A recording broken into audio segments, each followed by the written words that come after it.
Alexeï Navalny, principal rival de Vladimir Poutine, est mort ce vendredi 16 février, a déclaré dans un communiqué le centre pénitentiaire où il était incarcéré, repris par le site russe en exil Meduza. Il avait 47 ans. Diplômé en droit, Alexeï Navalny s'est imposé au fil des 2 dernières décennies comme une figure majeure de l'opposition russe et de la lutte anticorruption. Il se fait connaître au début des années 2010 en enquêtant sur le cercle restreint de Vladimir Poutine et en publiant sur son site internet des documents accusant un grand groupe pétrolier russe de détournement de fonds.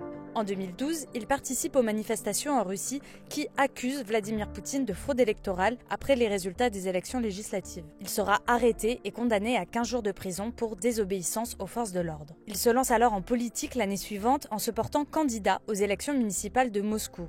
Il sera finalement battu par le maire sortant, un proche de Vladimir Poutine, mais contestera les résultats. Dès lors, Navalny apparaît clairement aux yeux du Kremlin comme l'ennemi politique numéro 1. Il est visé par de nombreuses procédures judiciaires et enchaîne les condamnations. Objectif pour le Kremlin, le faire taire. Mais Navalny ne faiblit pas et annonce sa candidature aux élections présidentielles de 2018.